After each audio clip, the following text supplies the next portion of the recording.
Thinking about career growth? Join Asian Center of Entrepreneurship and Real Estate today. Learn more about decision making, essentials of business, improve marketing performance, develop crucial communication skills, and more. Join ASRE today and get a chance to be mentored by the best professionals in the country. Unlock the entrepreneurship inside you. Learn from the experts. Contact us at 0969-557-7017 or email us at ace.reasia@gmail.com.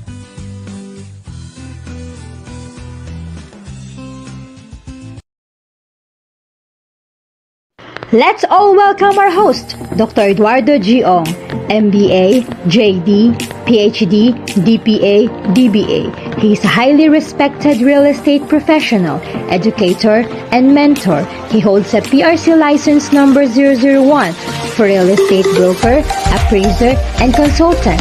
He is the first chairman of Professional Regulatory Board of Real Estate Service. Currently, he is the Dean of College of Real Estate Management of Lyceum of Alabang. Please welcome PRC Outstanding Professional, Dr. E.G. Hello, good morning, real estate. Now we are back. Welcome to the season 12, episode 146 of H.E.G. Live. You know, I have been traveling all around in the south, like we were in Davao for a couple of days, and then after that we went to Cebu on a should I say grand reunion with some of the real estate practitioners, and also promoting the program H.E.G. Live and our program on academic matters with Lyceum of Alabang through the Asian Center of Entrepreneurship. But I never forget to attend and to preside over meetings actually of the Education Committee of the Philippine Chamber of Commerce and Industry, and also of the Networking and Education Committee of the Export Development Council of the Department of Trade and Industry, where I am currently the chairman. And in all of those two meetings, I have invited a very good resource person to talk about what is commonly known today as AI, or artificial intelligence. You know, it has been now going to be the byword in all of the technology hub, and all of those people, including millennials and Gen Z and Gen Y, to talk about how the AI, or the artificial intelligence, will conquer the world in the future. Now, I have invited a very prominent personality to talk about AI. What is AI?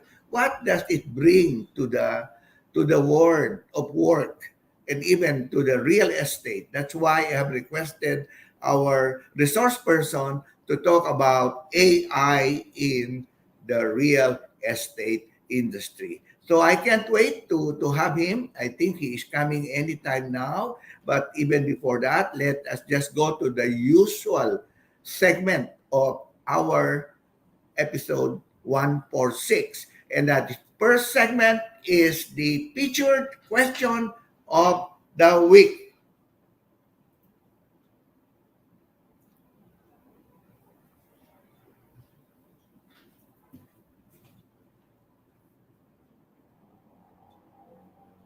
Featured question of the week. I am a public school teacher who would want to enter into the field of real estate practice. I have been a teacher for 20 years and my life has not changed. A colleague of mine just made a real estate sale and earned 100,000 pesos as commission. That encouraged me to enter the real estate world. Please help me. What are the steps to be taken to be legitimate in my practice? Ma'am Tessie from Bacolod City.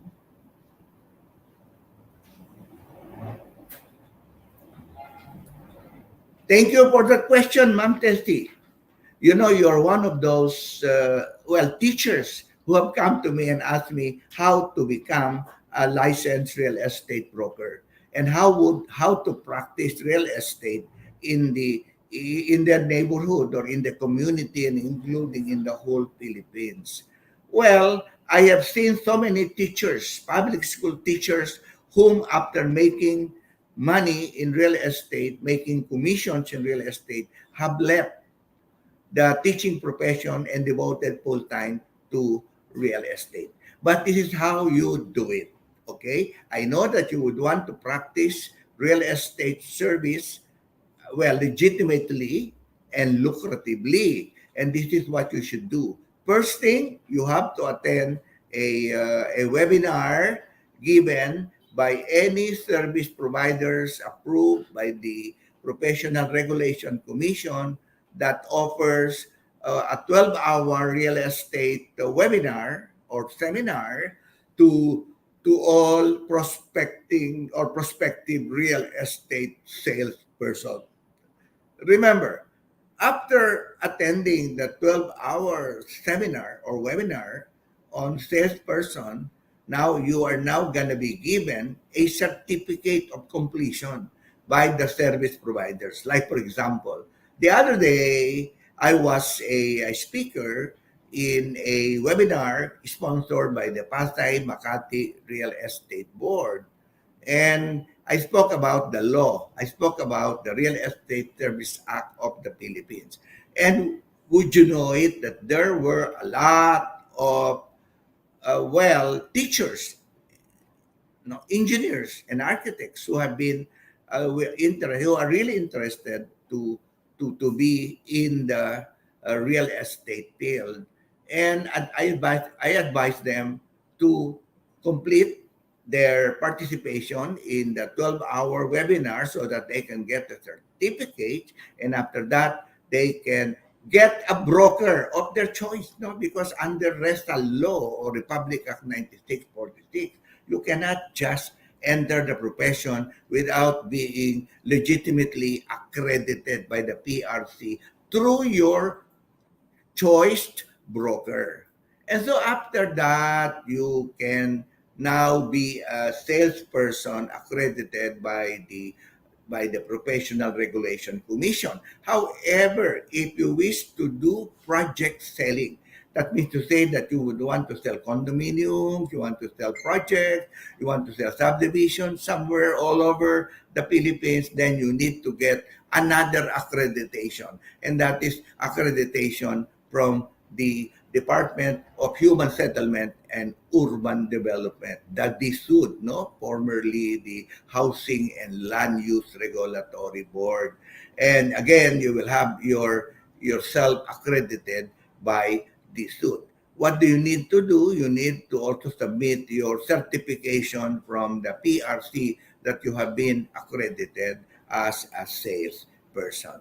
So after that, you can now proceed and go selling with your broker. Why do I say that you really do it? You cannot do it alone. You have to be shepherded by a broker of your choice. And a broker is the licensed real estate practitioner who has undertaken and passed the necessary training and passed the licensure examination for brokers. But how can you be a broker? You can be a broker by after, for example, while you are a salesperson, you are an accredited salesperson, and you want to be a broker, then now one of the requirements of the licensure exam to be admitted is a degree, and that is a Bachelor of Science in Real Estate Management given by any accredited higher education institutions approved by the Commission on Higher Education, or CHED. And so therefore, you have to take the course, you have to take a, well, the under the CHED Memorandum Order number 28, series of 2011, that established the curriculum on BS in Real Estate Management. And so therefore, after that, you have to study you have to study 4 years. That is about 165 units minimum, no? Then you have to take it, and after 4 years, then you can graduate.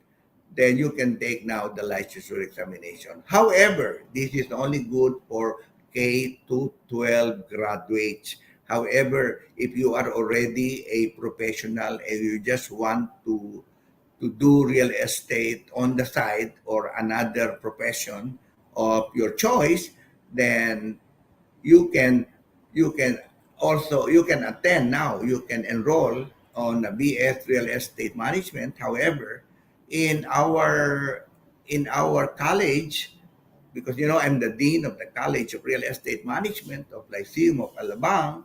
So in our college, what we do is we do the what we call CS system, and that is the crediting system of your first degree.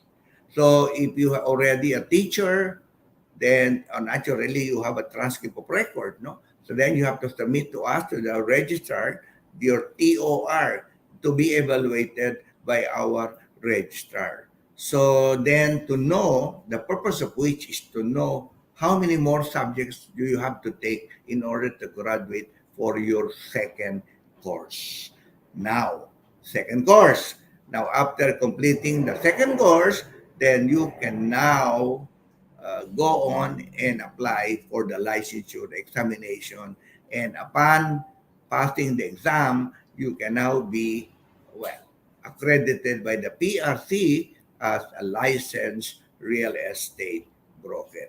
Ganun po ang procedure, no? But however, ang tanong niyo pa, pwede na ba ako magbenta kung ako after my 12 hours of real estate training? The answer is yes. But you can sell with the help of your broker. Marami pong ganyan. There's so many who are asking me, who are seeking my advice. As you know, I'm also a real estate consultant, seeking my advice on what to do on some matters, some concerns about real estate. And especially for all those of you who are a startup, then I would say that this is the right time to go into the real estate world.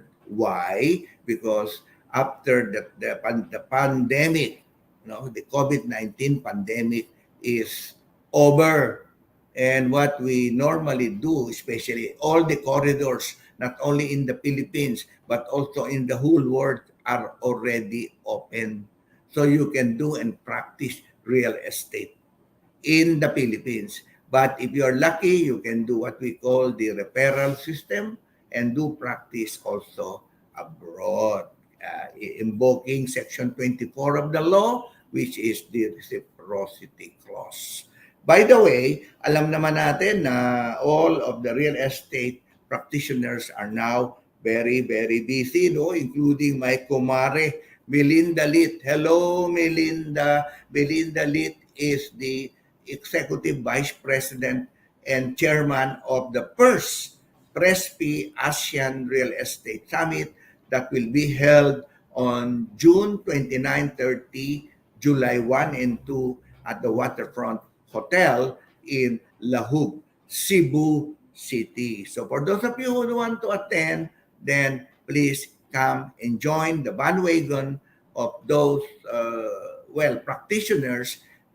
It is a conglomeration or convergence of real estate practitioners and professionals in Asia, and learn more about how to do real estate in the ASEAN context. So join us. Hello also to the president of PRESP, the Philippine Federation of Real Estate Professionals.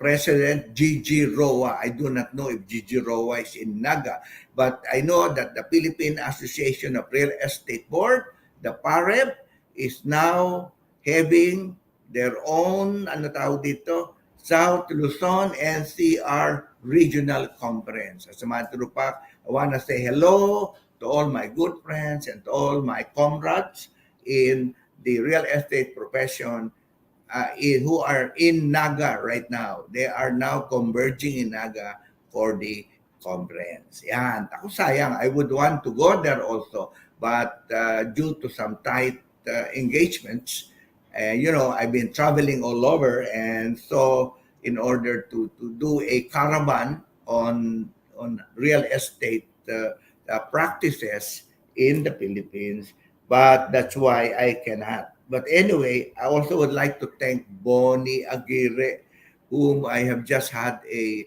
sumptuous lunch together with our admin director, Miss Lee, on at the ano bang restaurant yun?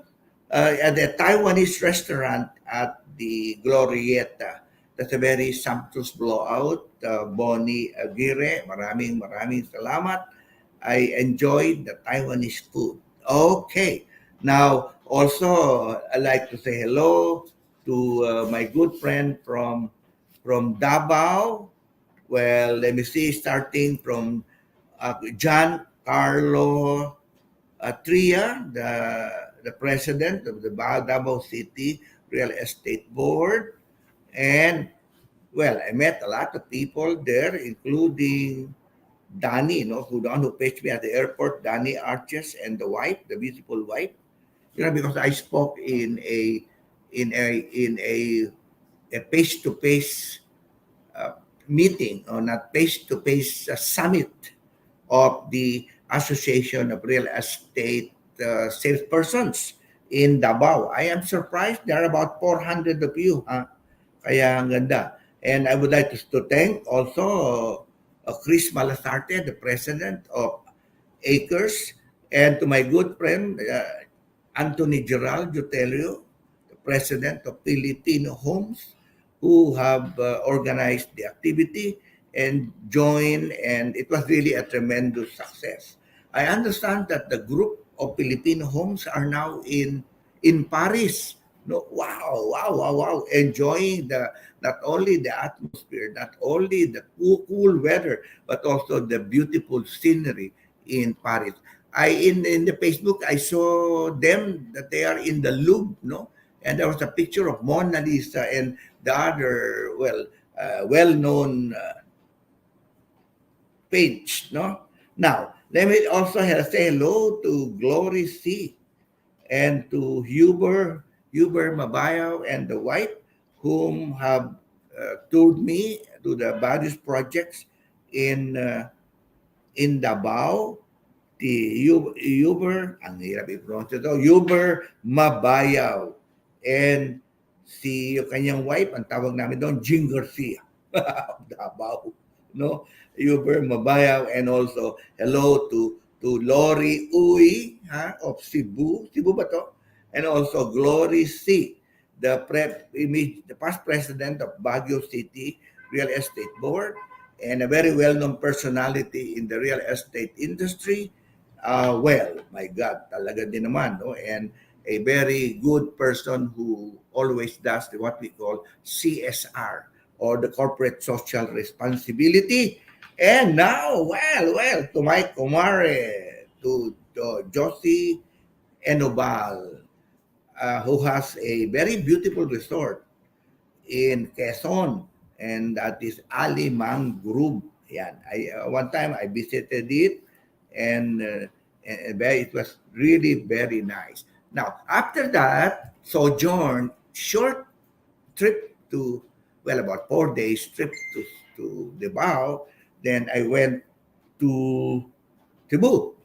Cebu again to speak in a face-to-face convention of about 500 real estate practitioners at the Radisson Blue, and I enjoyed it. There were a lot of good issues that were discussed, and a lot of, well, should I say, concerns that the salespersons, the brokers are pushing forward, including the proposed amendment of the RES law.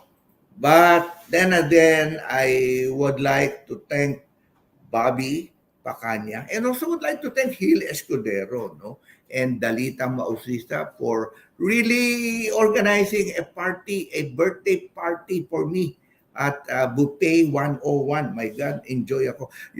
Every time it's my birthday month, no, And the whole month, there's been a lot of celebration. As a matter of fact, I got tired of answering all the texts, all the messages, greetings, happy birthday to me. I think there were about 1,000 or more who greeted me, happy birthday. To all of you and to those who have not replied, maraming salamat po.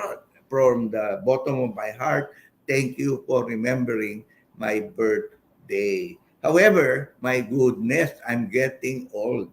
Sabi nila, how old are you? Sabi ko, I'm 50. I don't believe you. What? You're only 49. No, joke. Joke lang po yun. Okay. Now, let me also greet Mel Luterio for passing the April 16 licensure examination, and also the June President Laurentino S. Dulalia, the Chairman Emeritus of the Philippine Federation of Real Estate Professionals. Of course, I mentioned Gigi Roa and Attorney Michael Musnero, the Vice Chairman of PRESP, and Oscar Teodoro Labrador, the President of Park Cebu and the President of ASEAN Real Estate Appraisers, no, that will be inducted, I think, in Cebu on the date on the ASEAN during the ASEAN summit, right? And well, likewise, let me say hello to my former student and now the dean of the graduate school of the Polytechnic University of the Philippines, Dr. Cindy Petalbero Soliman. And likewise to a good friend of mine who is my partner in almost most of the webinar is sponsored by the Las Piñas Real Estate Board, si Madam Rita Palma, whom I have, asked permission that her featured broker portion be replayed again. And how would I forget Leah Walker, the president of Davao City Real Estate Board. Ang tawag doon, Davao City Realtors Board Foundation, together with all of these people like Aguiluz and Roy Rabor and Ong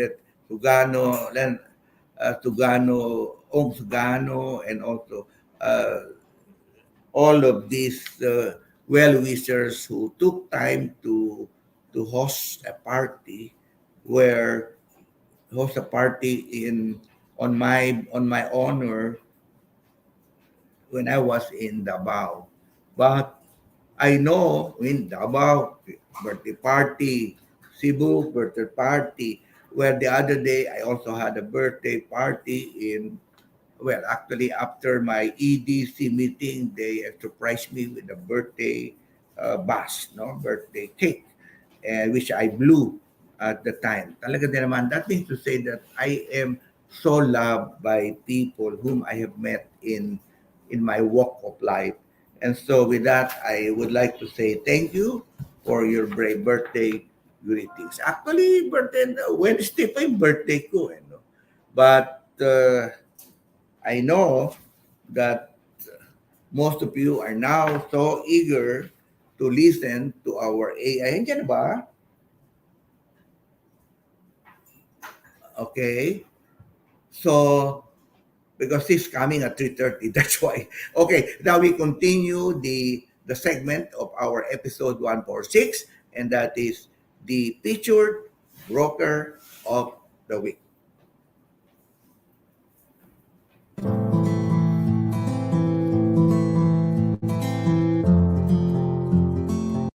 My real estate broker's license is 15207.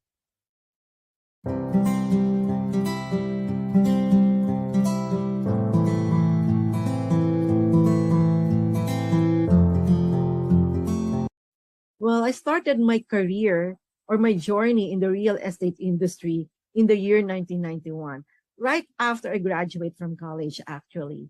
And I'm doing real estate selling, leasing, and property management for 30 long years now. And of course, counting. As they say, walang retirement age dito sa real estate. And I believe it is indeed very true.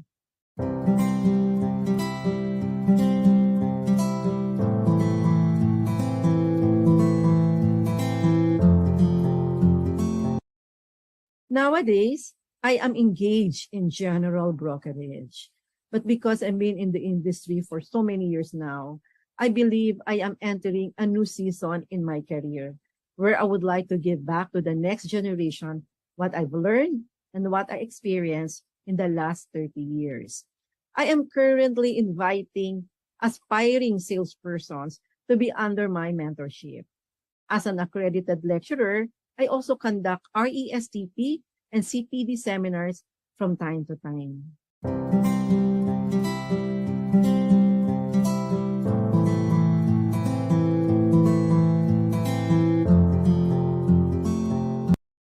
Well, as earlier mentioned, I am heavily engaged in general brokerage. But because I started my career in project selling, I cannot help but be involved also in promoting condominiums and housing projects by credible and, of course, trustworthy developers in the industry.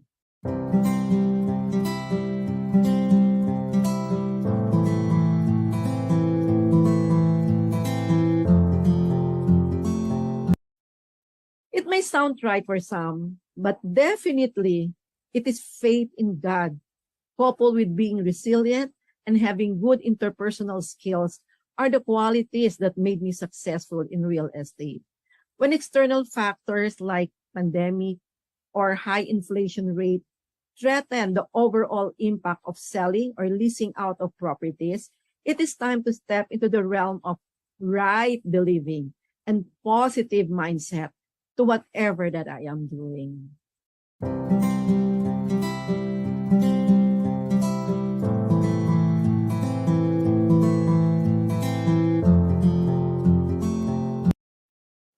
Be legit, be pro.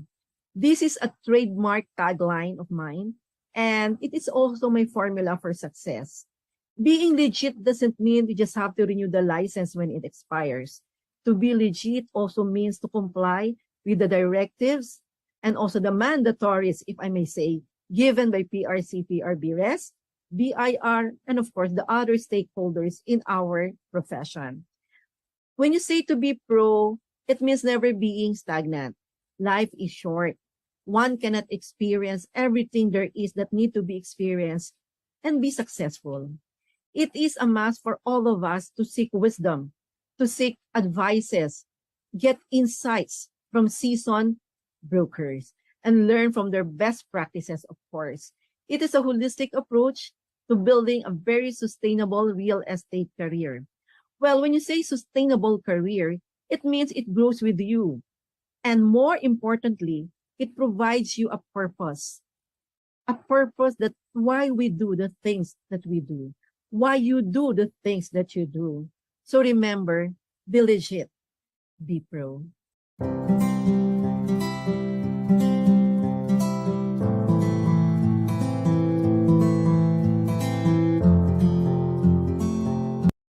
I advise new practitioners to genuinely love the industry. It would be hypocritical not to mention that real estate offers a very lucrative career. But please, don't be swayed by the opportunity to earn 6 to 7 figures at the expense of losing a good relationship with fellow practitioners. Maliit lang po ang industriya natin. Loving this industry is also to enjoy whatever that we are doing, the entire sales process, to include, of course, documentation. Because in this industry, selling is not just presenting and closing the deal. It is also to give a very good customer service.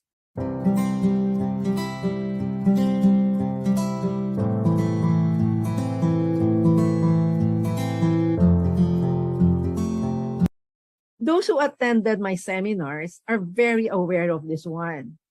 Hashtag no to benta-benta lang. Have a paradigm shift in your thinking. Benta-benta attitude or the benta-benta lang attitude means that a practitioner is only good on his or her last sale. To go beyond selling is to improve oneself and be of service not only to the buyer but also to the property owners. And these are the two of the factors to stay in real estate industry. Paradigm shift natin is No to benta-benta. Stop selling, start helping.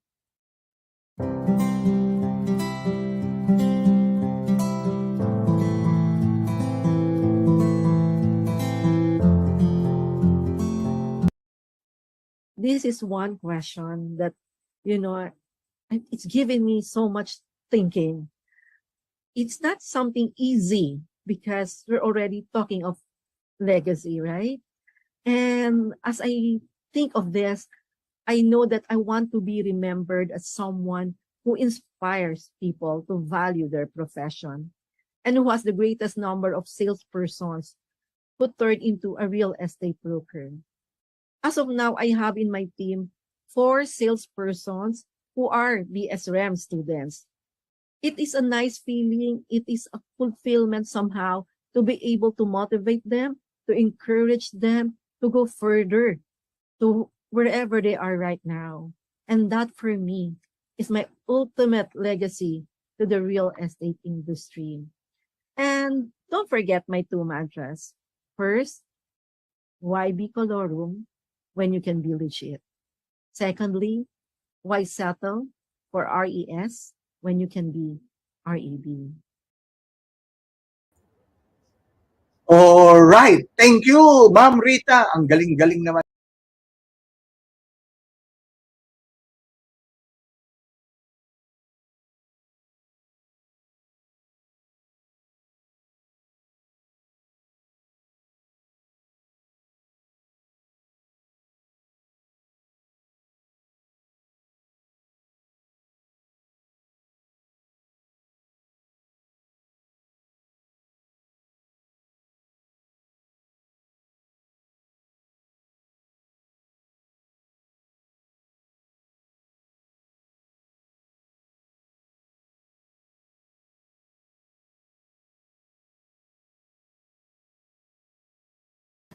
A real estate broker, but before that, you can be an accredited real estate salesperson. Now, uh,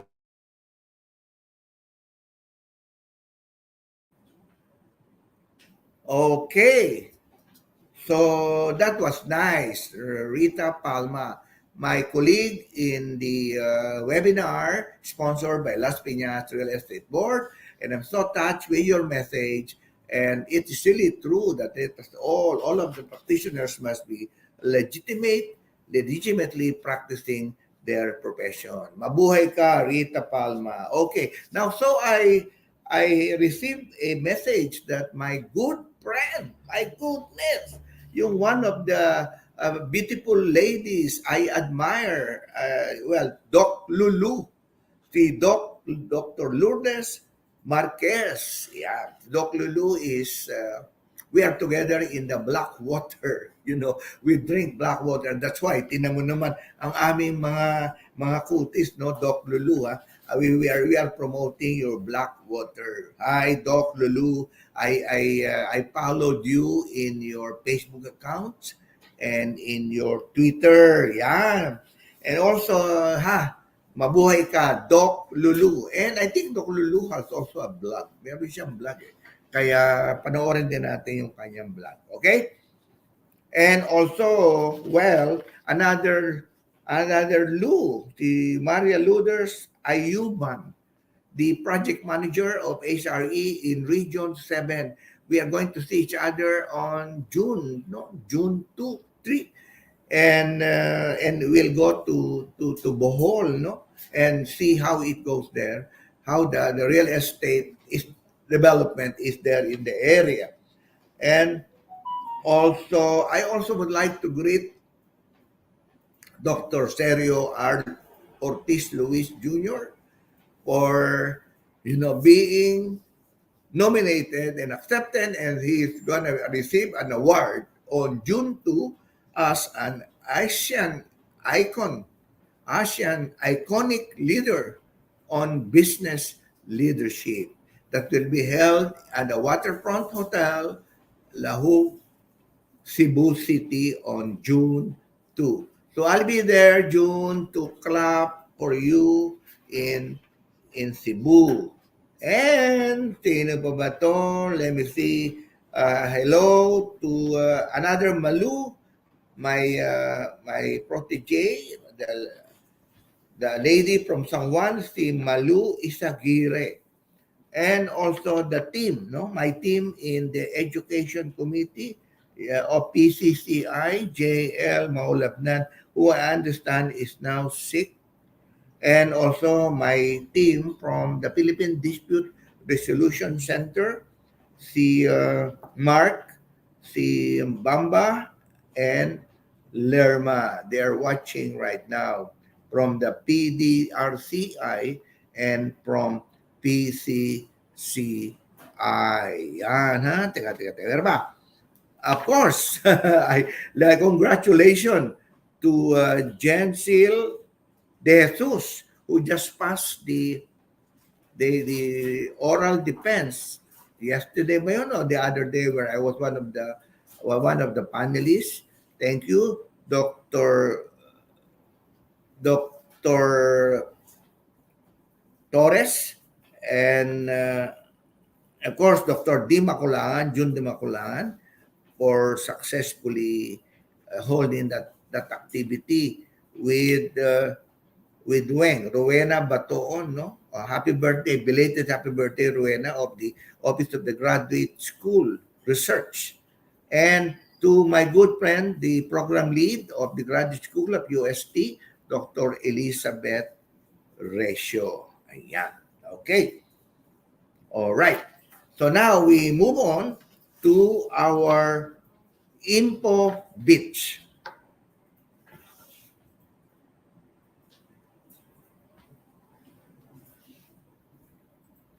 Infobits brought to you by Doc EG Live. Did you know that, as it is rightly said, that necessity is the mother of invention?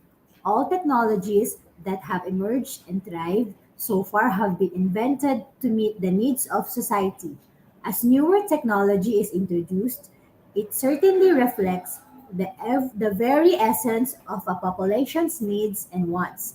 Nowadays, technologies and societies are inseparable. It is like a cycle, where each one significantly affects the other. As humans evolve and their needs and wants change over time, advanced and modern technology come to the rescue to fulfill these needs.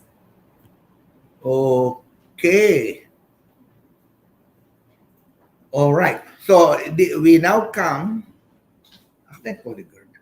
We now come to the main portion of our program, and that is the learning session. No, that we have invited a very good resource person whom I have heard twice already during the EDC meeting and during the PTTI EDUCOM meeting. And I became so interested.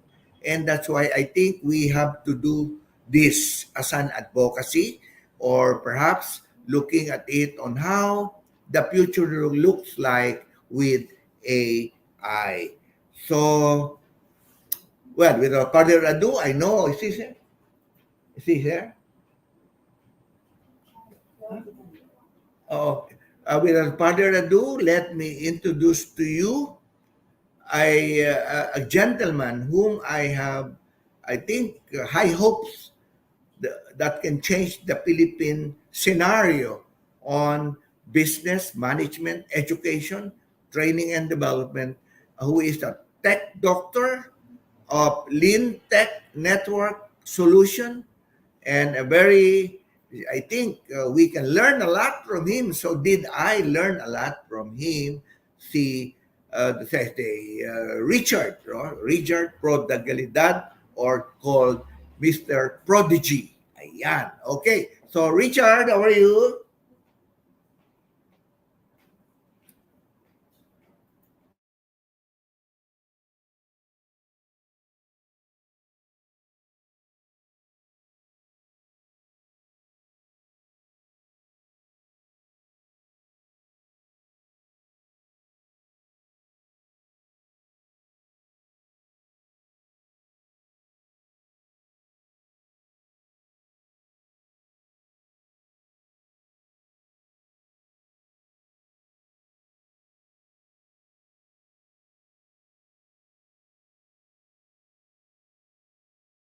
trying to reach him. I think na nawala sa linya, but our staff is trying to communicate with him again, and he is coming anytime.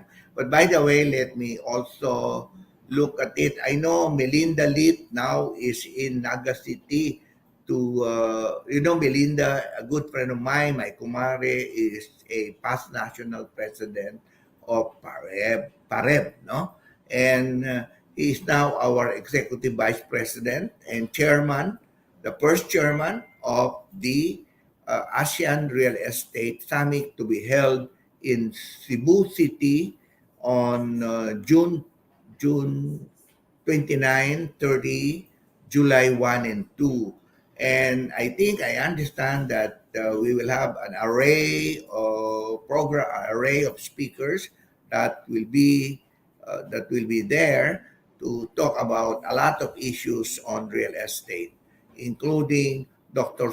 Sopon Pornasachai, who is from Bangkok, Thailand, and who literally would explain to us how appraisal is being made in the global context. A lot of issues are made sometimes on what is the importance of appraisal in real estate. They say that when you are an appraisal, you do not make much money, but it's not true. Actually, appraisal is really done by people who have been accredited and well licensed by the PRC to do appraisal. It's called also valuer, and they act as an expert on values, on property valuation. And as the saying goes, all of us in the community, all of the properties, all of the land, even all of the belongings and possessions that we have are valued, are being assessed or valued. So therefore, it is most important that we see the relevance of appraisal in our midst. And so now the ASEAN Summit that will be held end of June, early July, will talk about appraisal. We talk about the problems that beset the industry in the ASEAN context. So we have invited, I think, 10 countries, no, but I think only about seven responded. And the seven responded, yes, and the seven responded were actually participating in the face-to-face meeting in Cebu. Actually, Dr. Sopon will be hosting separately a seminar, for appraisers, face-to-face at the University of I think University of San Carlos, no? And that will be held 2 days before the beginning of the opening of the summit. It is really a very well opportune time that we recognize the importance of the other pillars, of the other areas or disciplines in the real estate practice. Alam naman natin, these are salespersons, no?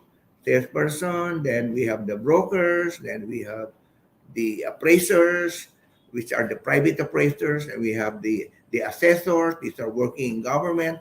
They are under the Bureau of Local Government Finance, and they do this only for purposes of taxation. And at the same time, likewise, we will also be looking at the highest on the apex of our professional career, and that is that of a consultant. Now, you all know that you cannot be a consultant if you have not been there, you have not been practicing for 10 years. And likewise, well, as a broker, 10 years and 5 years as an appraiser, or you are an institutional appraiser or a bank appraiser. So much so that the importance of the different disciplines cannot be underscored. It cannot be really dissipated because it is important to realize the connectivity of the five areas, the five disciplines in the real estate world. And I think it can be connected through what we call the AI. Wala pa, sensya. Nay pumasok na ba?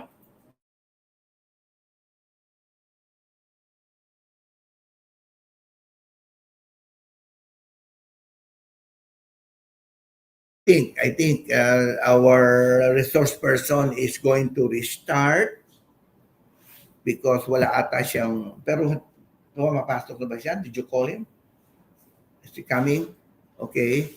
So talaga napakaganda ng ating resource person kasi kung resource person natin will talk about artificial intelligence in the real estate industry. Ang ganda, no? And along the way, we will be looking at how AI affects our community in the real estate world. Yan. At naku, haba, no? Nagkukwento na ako dito kasi wala pa yung ating speaker. Kanina pumasok twice pero nawala. Sana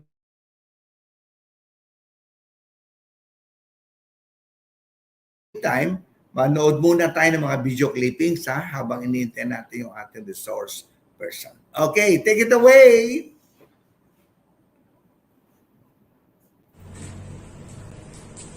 Doc Ichi, happy birthday on behalf of the College of Real Estate Management. God bless you. Hi, Doc Ichi. Happy birthday. I love you. Hi, Doc Ichi. Good morning. We are here now at PRBRES NCR Resort, diba? I'm coming here with Tess Domingo. Hi. Hello. And the president of Sunshine. Sunshine. Hello. And of course, our dashing speaker. Hi, Doc Ichi. Wishing you all happy birthday. Happy birthday to you. Happy birthday to you. Happy birthday. Happy birthday. Happy birthday to you. O yan na, sobra. Ayan. So, isipin mo, Doc, ang dami mong audience. Anyway, I wish you all the best. Talagang, flying high ka na, even at your young age. Di ba, no? Yeah. What can you say? Wala na akong masabi kasi isipin mo may 8 PRC license ka. Ano man ang i-wish ko sa'yo? Kundi good love life. O, din sa iyo mo, di ba? Correct, I agree. Doc, sana all. O, see, di ba? Dami. Fidel ako. Yeah, di ba? So, anyway, I wish you the best and more trips abroad. Looking forward, di ba? Sige, wish you the best. Bye!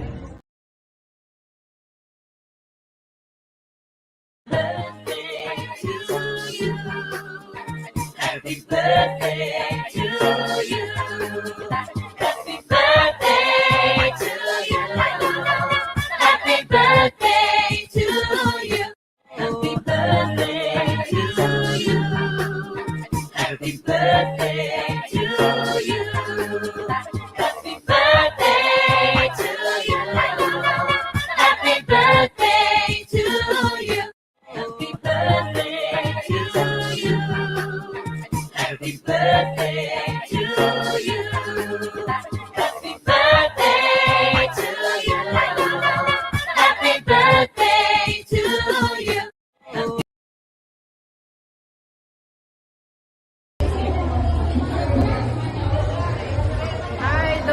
Hi, Doc. My mentor, my favorite lecturer.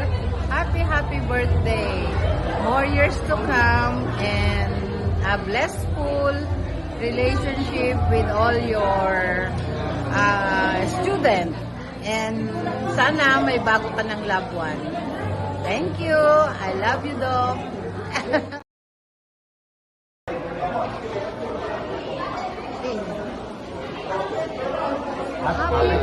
birthday, Doc EG. From From Naga City Realtors Board.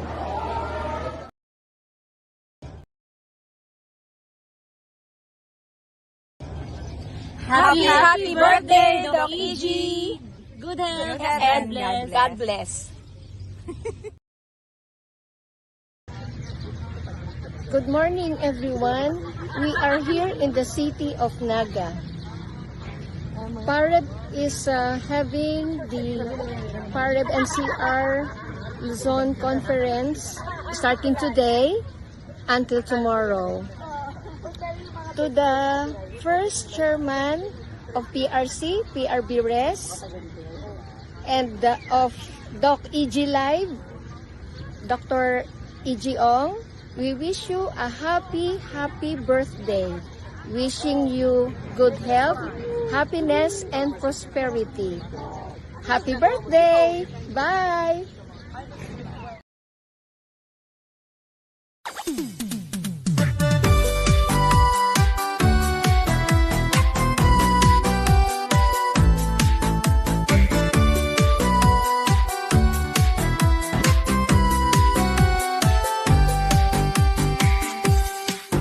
Happy birthday to you.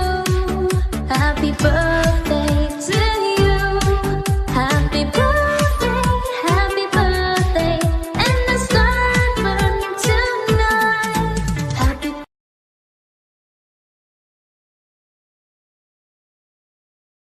Andiyan na? Okay! So, dali! Nasaan na ba?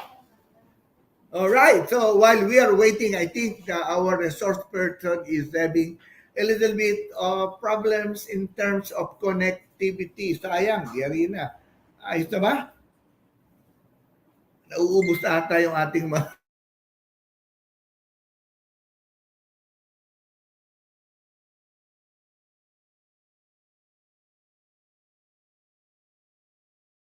Sige, puro clippings na muna ha. Wala pa yung speaker natin eh. Go ahead.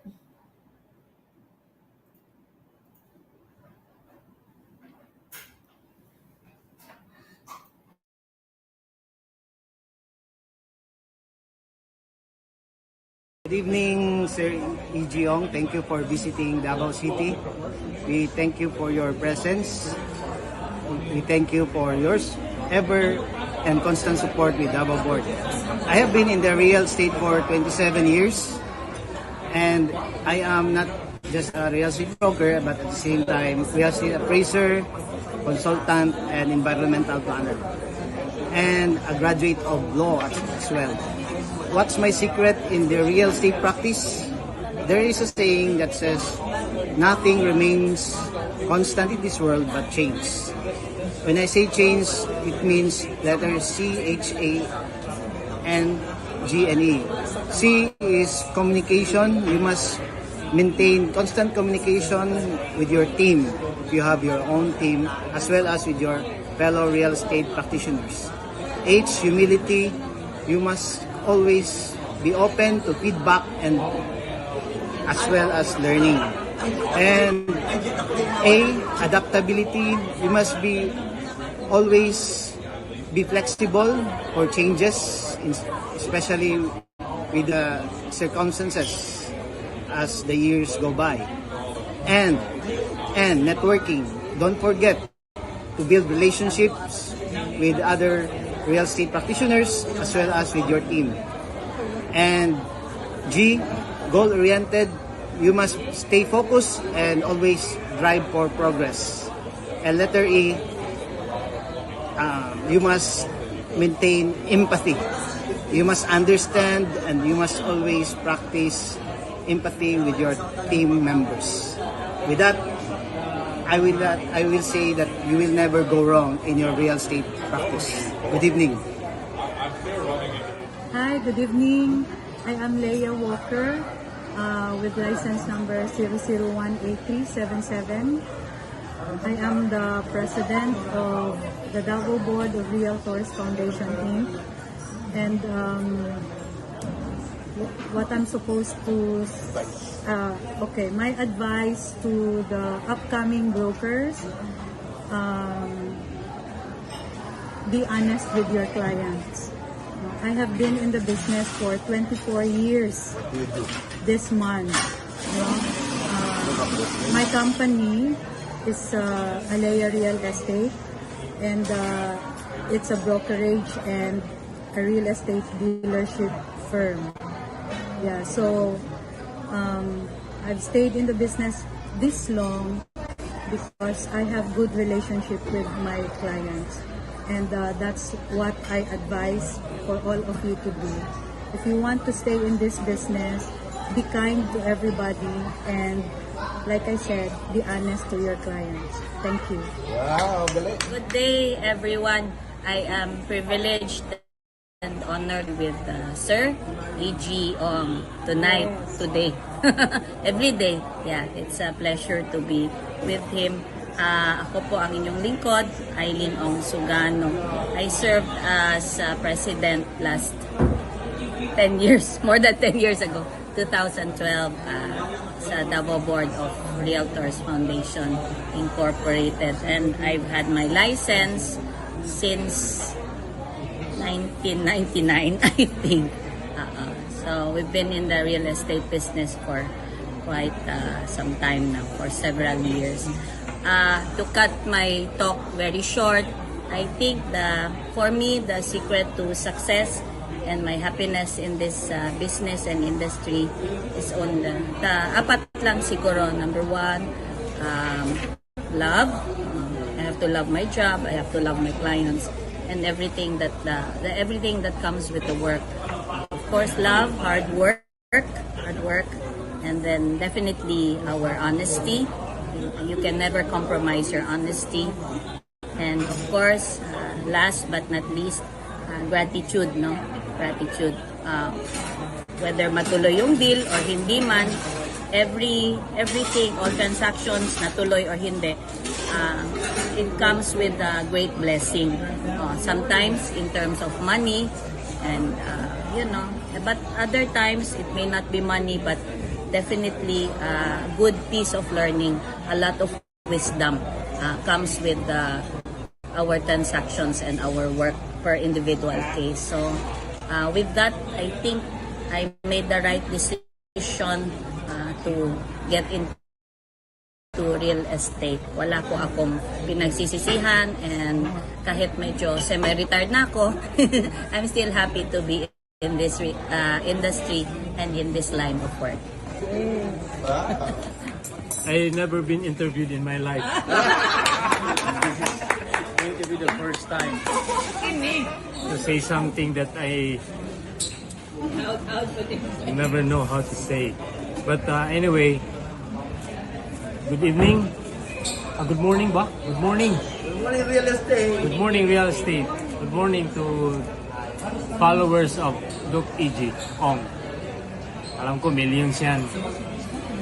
And all I can say is to be successful in life, you have to have a good goal and stick to your goals, and you have to have a good time management, no? And follow your plan. You have to have a good plan and be humble. Create relationship. Hindi lang yun, in real estate, hindi lang isang transaction yan, no? It's a series of transaction. Over the years, you have to develop a relationship with the client. And at saka, if you earn money, be thrifty. Kailangan alam mo ano yung gagastusin mo. Huwag mong ubusin lahat, no? You have to save for the future, and then you can invest so that you can grow. So I think yun lang, you have to be practical in all the ways. Gagawin mo, you have to also pray, no, to God that magaguide ka sa in all the things that you're going to do in life in general.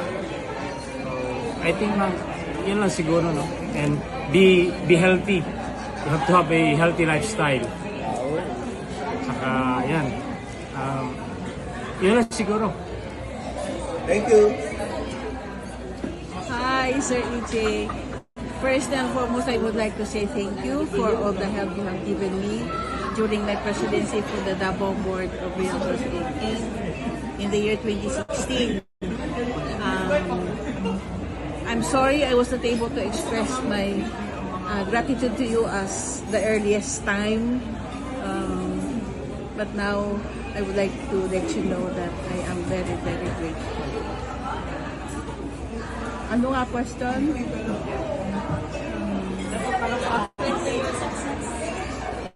Success, I cannot say I'm successful, but I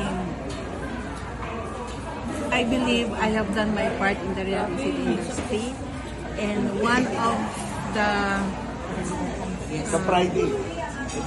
of the reasons why you are going to stay in the business is that you should be honest with your clients. You also be honest with your people, the people under you, the salespersons. You must have to take good care of them, because a good leader will always be give concern to the people she's working with. And also, do not forget to learn something new every time. Even if it will mean you have to pay for it, because it is always for your good. Stay humble and always be thankful to God. Thank you very much, Sir EJ. Thank you. And to everybody, the followers of Sir EJ, thank you.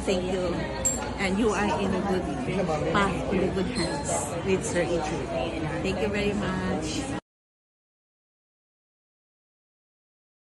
Thinking about career growth? Join Asian Center of Entrepreneurship and Real Estate today. Learn more about decision making, essentials of business, improve marketing performance, develop crucial communication skills, and more. Join ASRE today and get a chance to be mentored by the best professionals in the country. Unlock the entrepreneurship inside you. Learn from the experts. Contact us at 0969-557-7017 or email us at ace.reasia@gmail.com.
Hello, Sir Richard.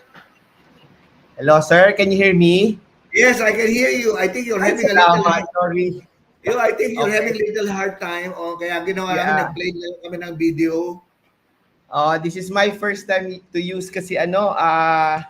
StreamYard. Sorry. Oh, I'm hindi so bale, sorry about okay? that. So what we do, I told them that I'm impressed with your presentation and I want the whole world to learn about it, to know about it. So, pwede natin Sure, umpisa sure. ang presentation.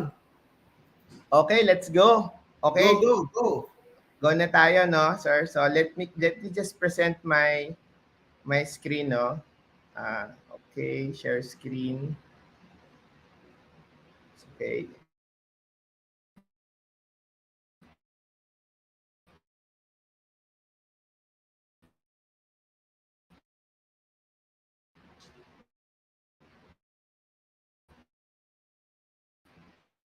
Entire screen. Can you see my screen? Hello? Yes, yes. Sir, can you see my screen now? Well, Not yet. Hello, sir. Can you see my screen? wala pa Cannot see. rin. Wala pa rin, Okay. Richard. Yes, wala pa rin. Wait. I'll just share my screen, entire screen. So, okay. Yan. Can you see my screen?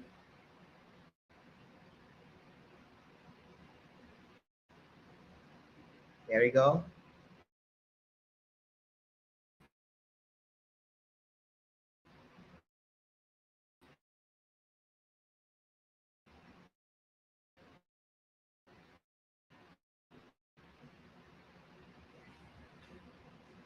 Doc, Ito na yan. can you see my screen now? Oh, yeah. Not yet. Good. Ito na, Not good. yet? Can you see my screen? No, Okay. we saw it. Woohoo! Talaga Okay, naman so technical. sige. Good afternoon. Go. I'll make this quick. So again, my name is Richard. So they call me Prodigy because I have a very long surname. No, okay. So my topic right now is what's the AI for business? So talking about artificial artificial intelligence. And then before anything else, before done or how interesting facts about AI. Okay, this is based on information and this is about AI. So one, Google CEO Sundar Pichai claims that artificial intelligence would be transformative to humanity as species than electricity and fire. So if some of you doesn't know a lot about AI or know AI, we're talking about disruption because it's more of this CEO is saying that it is more than electricity and fire. And then another one is although private investments in 2022 is set to exceed 135 billion, overall investment in AI, in research, in application will reach 500 billion by 2024. Actually, this is the fastest technological investment that I have seen so far. Microsoft invested 3.3 trillion dollars just for the AI. FBI uses machine learning to detect potential terrorists, tracking mobile messaging apps and social media platforms. A supercomputer that was identified 777 chemicals that were able to prevent coronavirus from spreading kasi maraming mga variation. So with the supercomputer AI, he was able to detect 77 new chemicals and was able to create medicines for that even before that particular COVID variant came about. Now, in 2020, this is interesting, Elon Musk predicted that AI would overtake humans and grow more intelligent than our species by 2025. It's an opportunity, but also it's also a challenge. Imagine the richest man in the world saying that AI would be more intelligent than our species. Productivity can be increased by 40% through artificial intelligence. This would allow people to spend their time more effectively. And the world's top universities have increased their AI-related education. Now, a question is that as far as the learning in that space, in your space, what has been disrupted or what has been the learning that is very disruptive nowadays? Banks use AI for revenue generation and risk management. The contribution of AI to the global economy is projected to hit 15.7 trillion by 2030. Imagine. Now, what is actually the potential of AI adoption?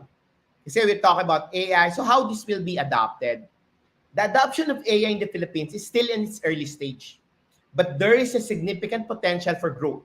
The country's large population, growing economy, and increasing digital connectivity create a favorable environment for AI adoption. Local businesses have started using AI in various ways. For example, Union Bank uses an AI-powered chatbot to handle queries, while Ayala Land uses AI to analyze customer data and improves its marketing efforts. So now, what is AI? AI stands for artificial intelligence, which refers to, take note, the ability of machines to perform tasks that would typically require human intelligence, such as learning, problem solving, decision making, and language understanding. It is achieved through the development and the use of different algorithms and programs that can process large amount of data and simulate human intelligence. So if some of you knows how to use GPT, the AI is simulating already your queries, the answers that you want, and then convert it into human intelligence. AI technology can be used in the variety of application, from voice assistant, chatbot, self-driving cars, medical diagnosis. AI is rapidly evolving field, and its application and potential to continue to expand as a technology advances. So, let me share you. Ano ba characteristic ng AI? Paano mo ba masabing AI siya? Because people might be thinking that this is just a normal search engine like Google. No. The difference between the Google search engine is that Google, when you search on something, they will provide you an answer based on content. Now, an AI natural language search engine, if you start asking, he will give you the best human intelligence processing na nangyari sa kanya. So all data that you've been putting in GPT, that you've been putting in the internet, it's now being processed and converted into a human intelligence. We called it the natural language processing. I thought before that ang AI during 2016, when this is being discussed, it will take like 8 to 10 years pa to process. But because of the pandemic, everybody went online, all information are in the internet, then the AI started becoming 5 times faster than what we're thinking. That's why 2022, when actually GPT was launched, it disrupted the world. Why? Because AI is already there. Amazon may AI yan, Meta may AI yan, that's Lazada may AI yan. This is the reason why they can be able to provide better output and outcome. But when GPT was launched, the world started understanding how AI works. It improved accuracy, it is time savings because this platform can analyze and process large amounts of data. It's cost saving because using AI, you can be able to create what we call the engineering prompts that you can have sales, marketing, researcher, encoder in just one dashboard. And it's real time. Real time meaning to say when you do research, sometimes you consolidate research, but if you ask AI to consolidate those research, automatically the information that he has gathered during his processing, during the NLP, natural language processing, ibabato niya na sa'yo. Then, it becomes more efficient. And take note, since it's natural language processing, human intelligence, it's so easy now to talk to a person in different country or convert a proposal, a marketing in a multilingual support. pwede na siya, even in GPT, you put it, act as a Konyo and start talking to him, he will talk like Konyo. Act as a Jejemon, he will talk like Jejemon. And that's actually the human intelligence that is so disruptive that even I cannot really, cannot really dissect where we will be in the next 5 years. Now, that is one characteristics. So I would like to share with you, this is what I did. This is GPT. So imagine, I wanted to set up an e-commerce business of soap. Okay, I just put it in GPT in the Philippines because I want to be specific in the Philippines.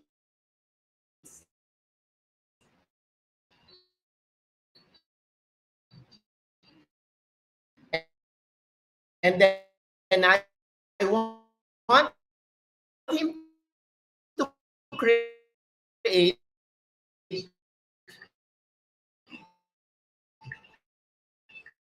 a business model. So what will happen into a talk about this? The AI, competitive analysis, budgeting, financial projection, those kind of things can be able to be done already. See, I wanted to create a marketing plan for 1 year. Is that he will provide me the same. So now second, what's the characteristic? Customer service chatbots is an AI-powered chatbot to handle basic customer service inquiries.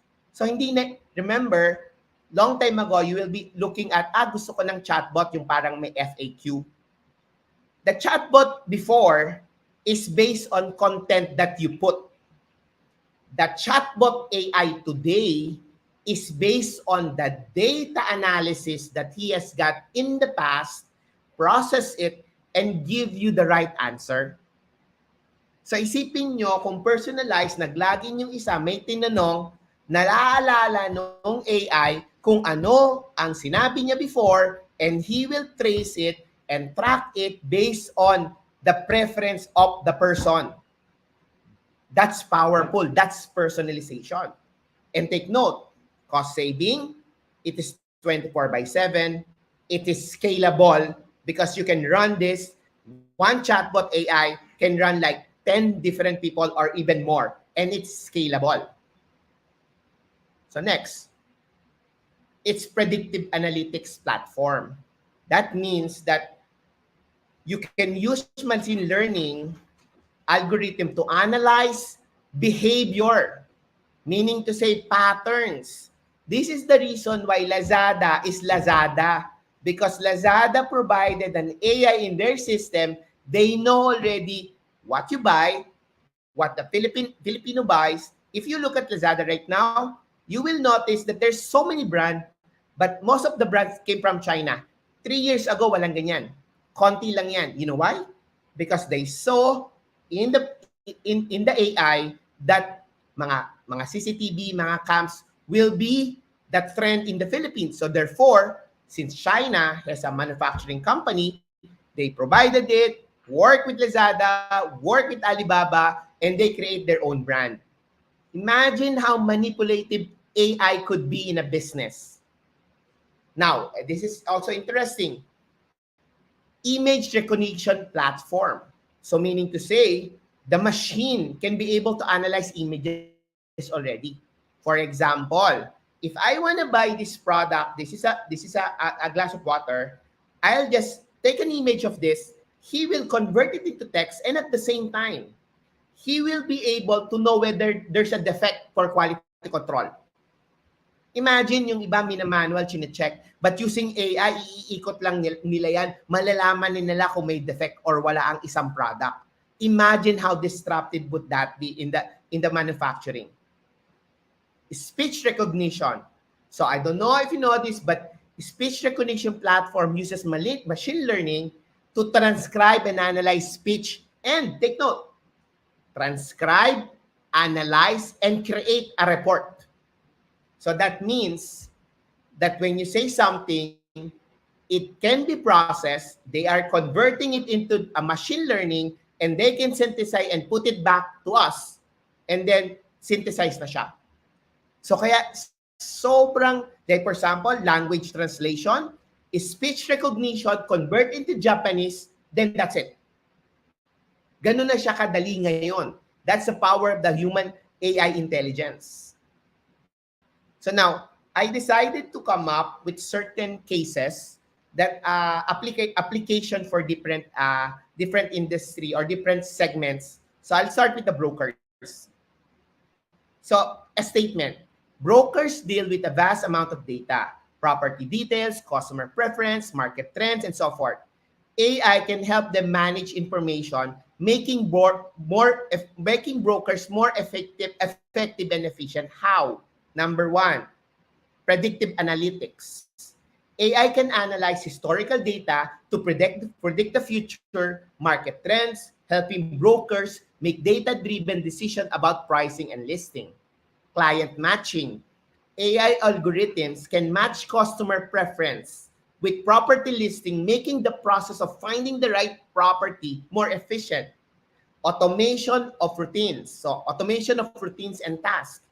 AI can automate administrative tasks such as scheduling, follow-up, and basic customer inquiries. Because of the chatbot and because of the automation, you can now be able to automate it.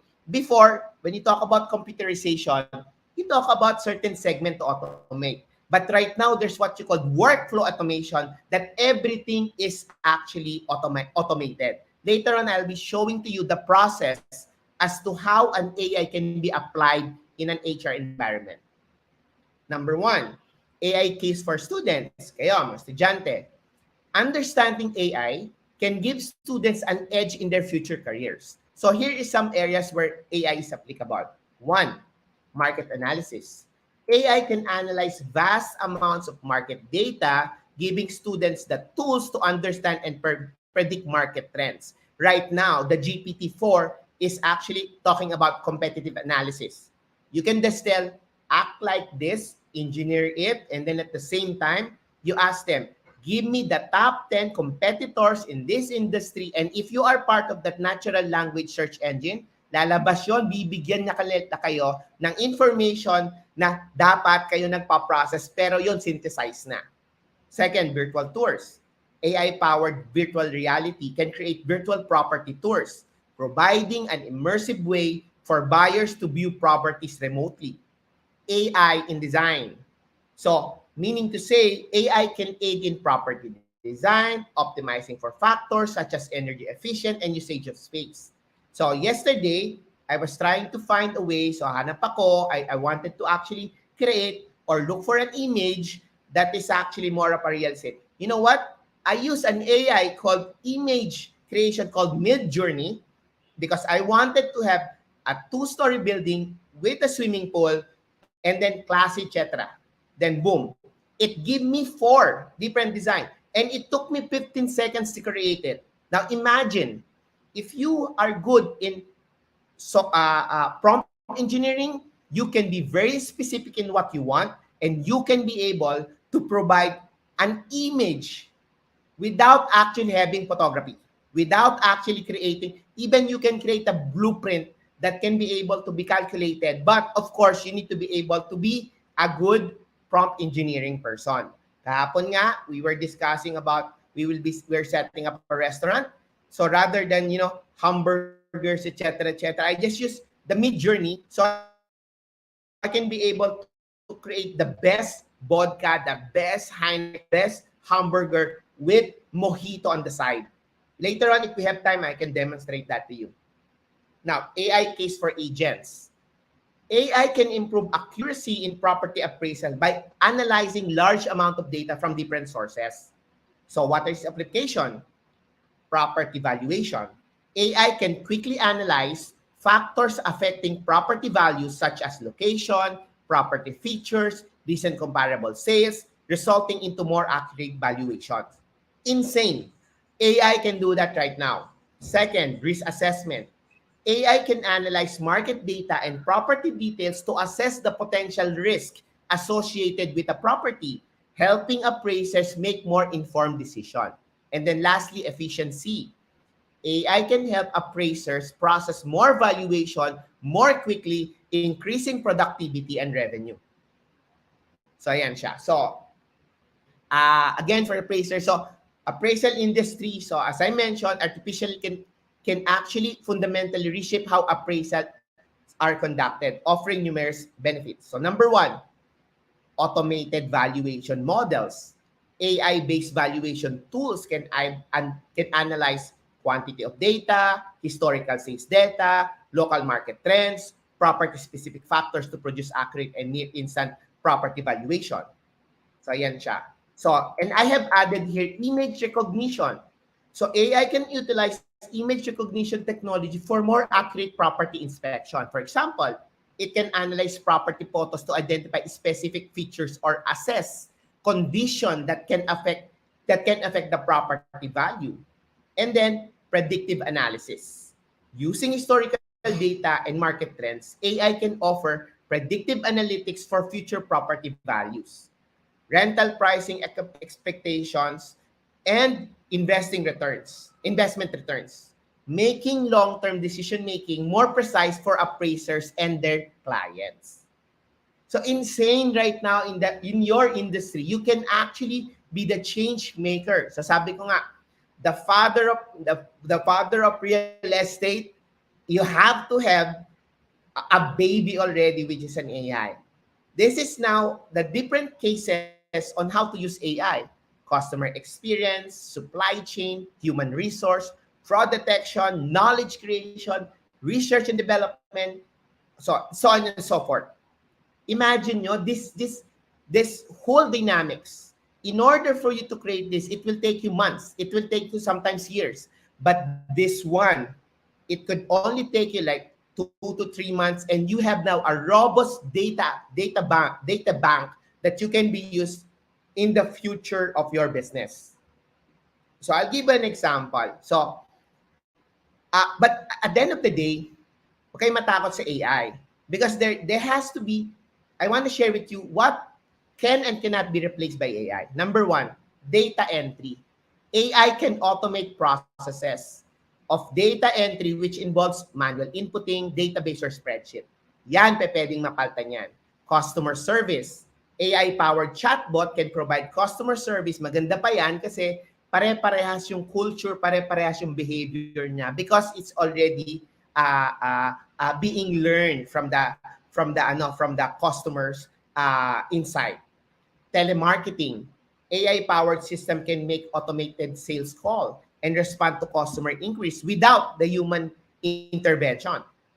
Bookkeeping, pwede na rin i-automate yan because many aspects of bookkeeping including tracking expense, generating invoice, and reconciliation of accounts. Medical diagnostics right now in US is being done already. AI algorithms can analyze medical images and patient data to help diagnose condition and recommend treatment. But of course, the doctor will still be having that final say. But it can be done already now in the States. And some of it, tinetest na ngayon dito dun sa mga mobile arbitrary, something like that. Ano ba? Yung mga hospital on the move. Legal research. AI can help with legal research by analyzing large volumes of case law and identify relevant information. Imagine kung kayo may cases, andun siya, kita na lahat. Tinatanong lang, are there any like 10 different cases on this? Ganon. Then translation. Translation using an AI-powered language translation, everything now can be transcribed. You know, I don't know if you know this, but the teams of Microsoft, they will soon launch their own, yung Google, Microsoft Teams, that it's AI-powered. During minutes of the meeting, you don't need a secretary to do the minutes. The AI will start writing in, and And if, for example, you say, okay, let's set a meeting with Richard. Okay, let's vote. And then the moment they vote, the AI will email that person for that meeting. And then you can actually even ask him, okay, give me minutes of the meeting and send it to all of the board of directors.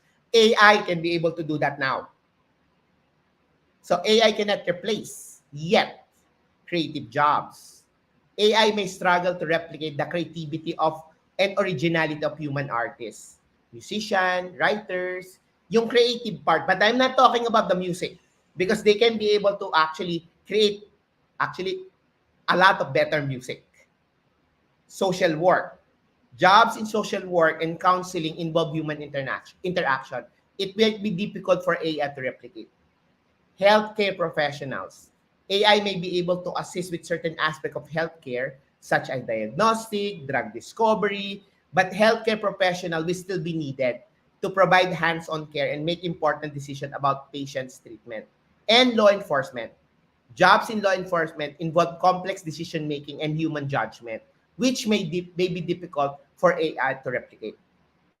And then human resource, because jobs in human resource involve human interaction and emotional intelligence, which may be difficult for AI to replicate. But in the human resource, you can be able to use different technology to make that human resource personnel 10 times better than what he or she is before.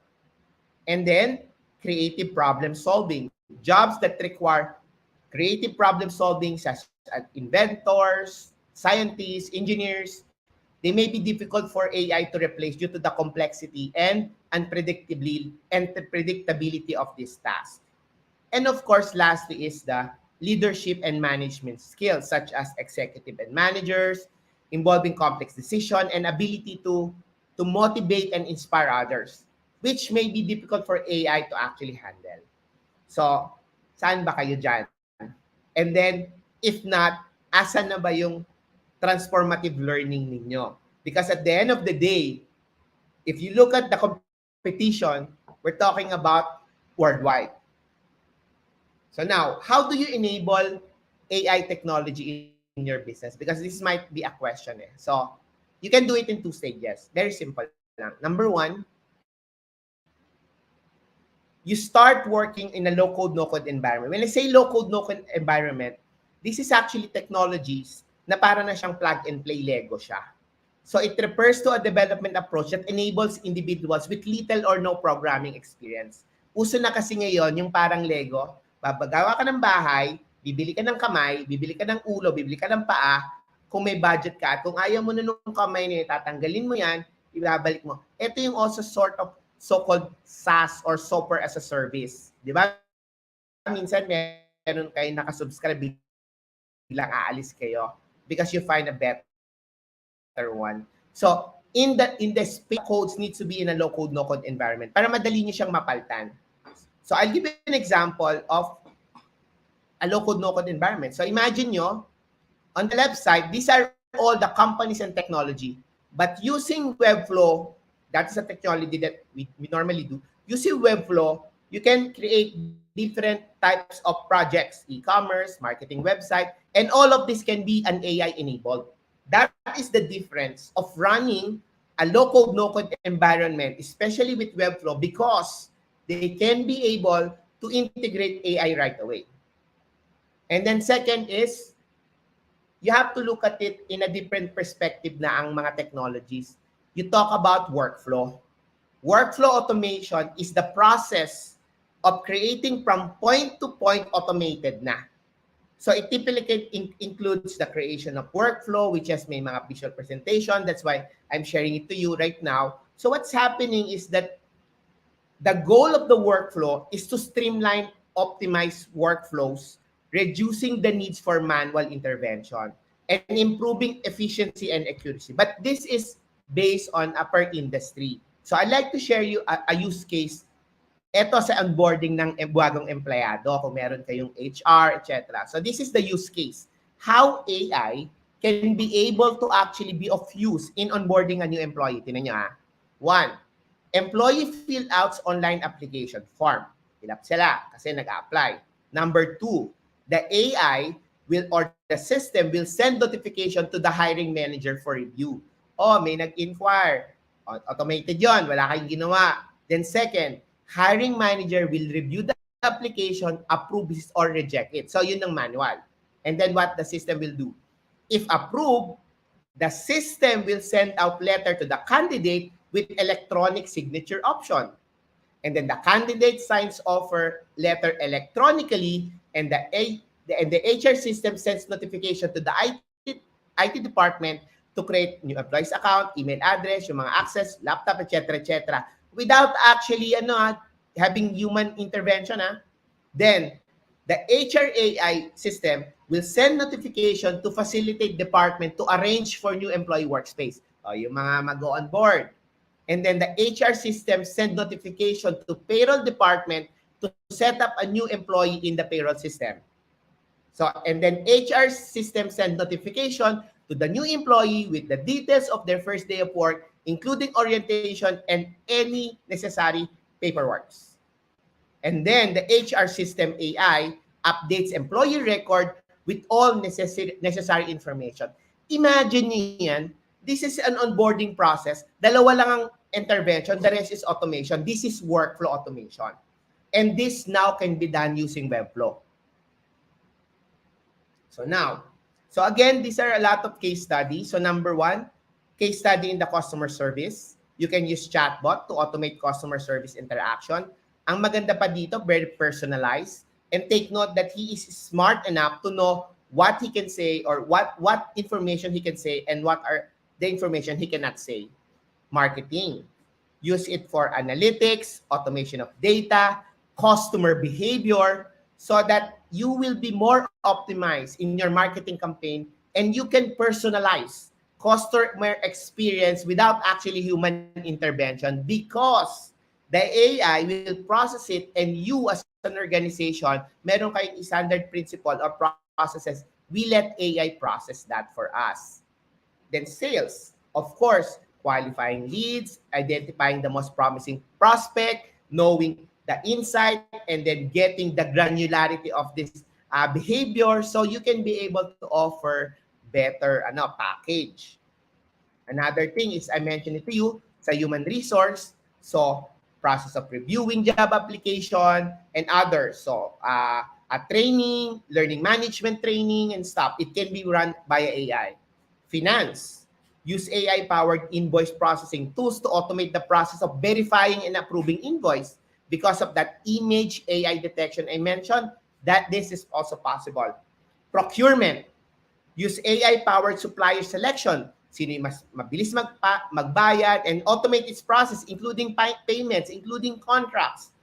Basta ganun, it will be more reliable and cost-effective because there's not much of human interaction.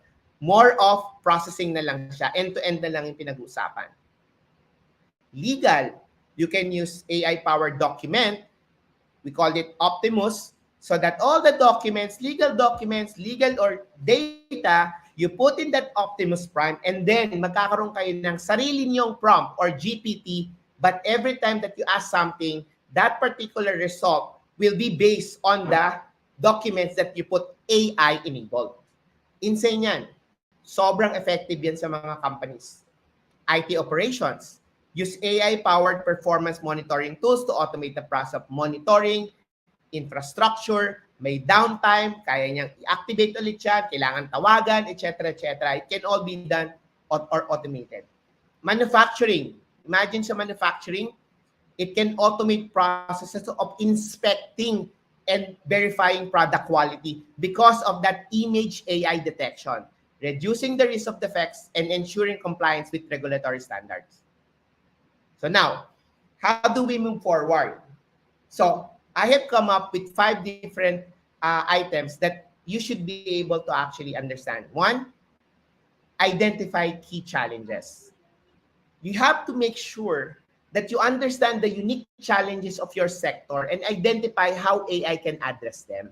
Hindi porket gusto mo to, identify nyo muna yung priority, because a lot of AI already can solve yung mga mundane na process natin.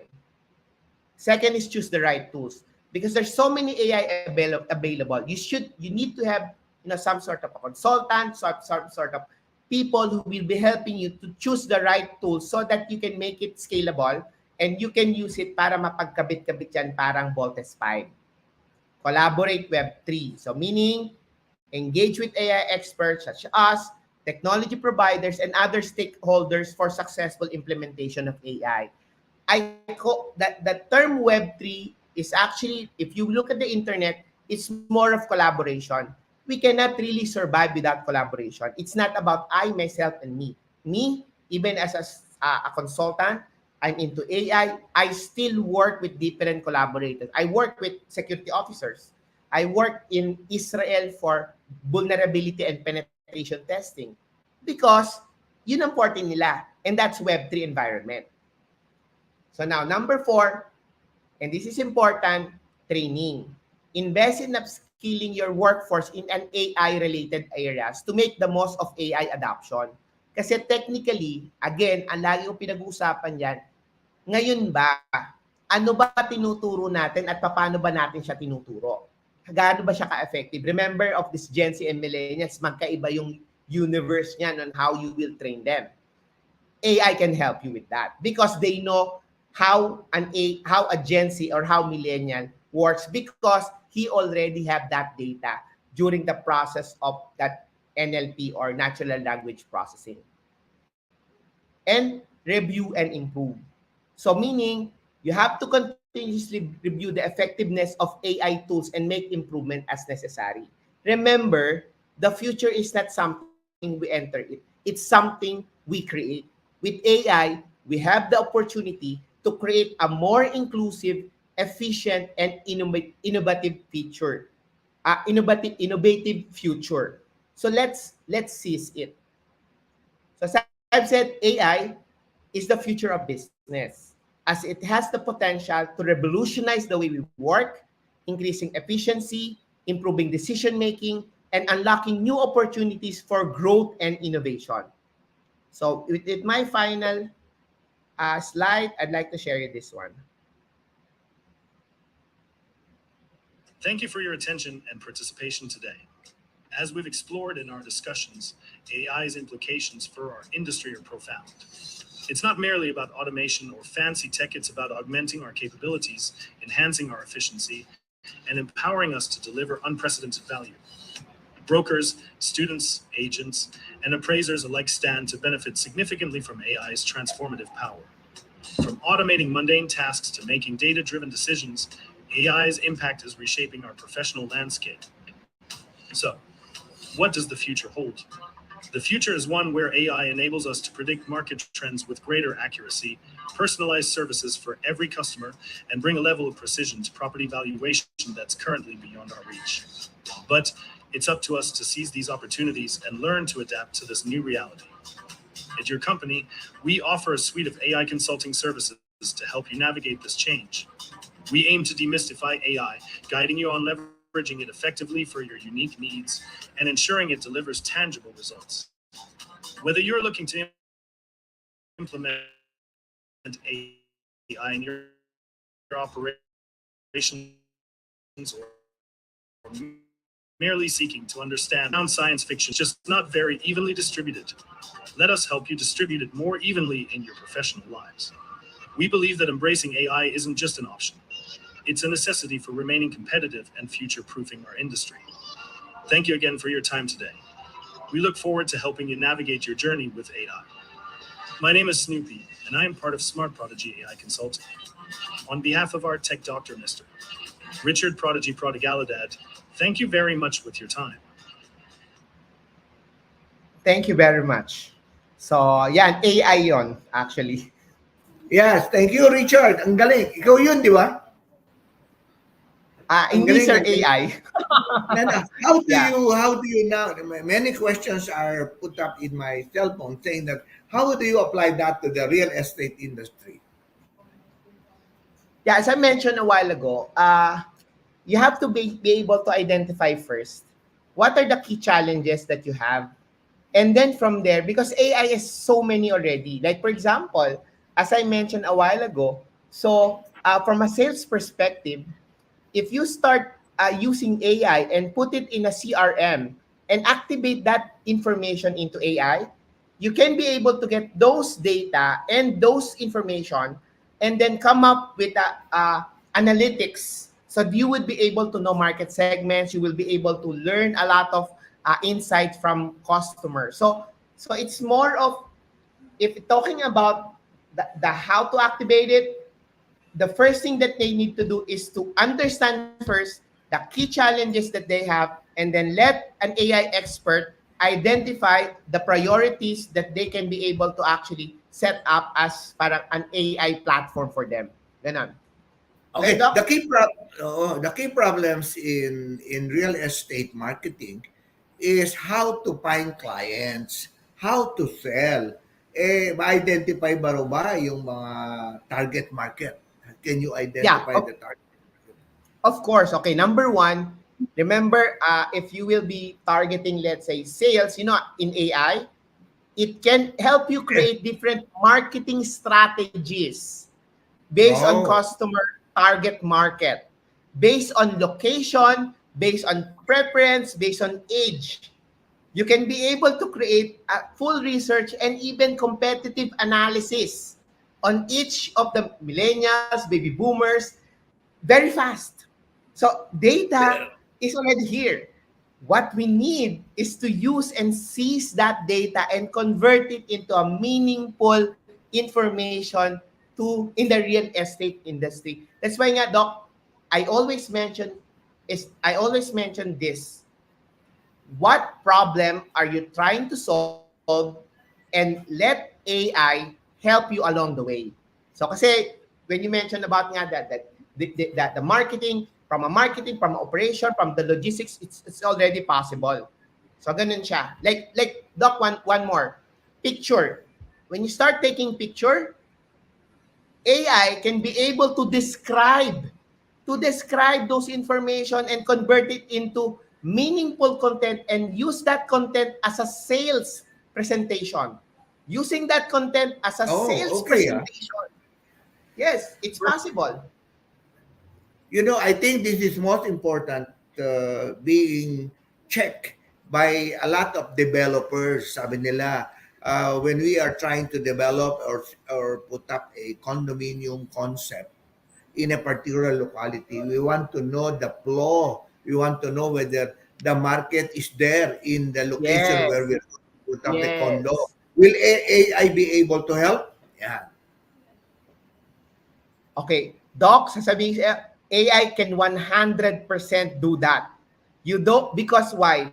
Because I mentioned it a while ago that AI is harnessing information in the internet based on data and based on facts.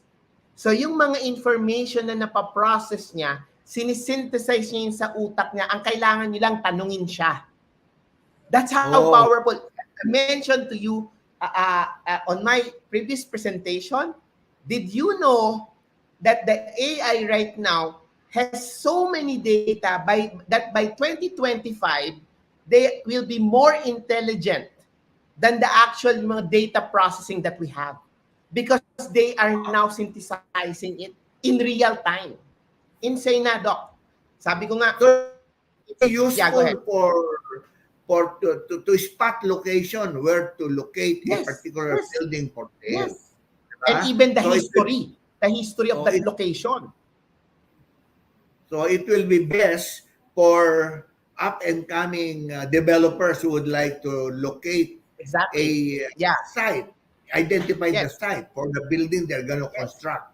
And then ang second naman doon, actually, Sir Richard, is after the construction, now is the selling. Can you identify the market? Can you identify the people who are gonna buy that condominium?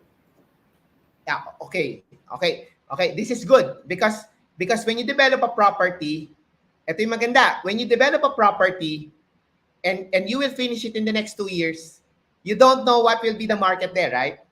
So AI can be able to predict based on pattern behaviors, consumers, and what are the establishment that will be created within the area, so that you can be able, the AI will be able to help you identify what will be the unique selling proposition, what will be the approach, and how you will approach it in a different context. Pwedeng sa mom and pops, pwedeng OFW, pwedeng mga soon-to-weds.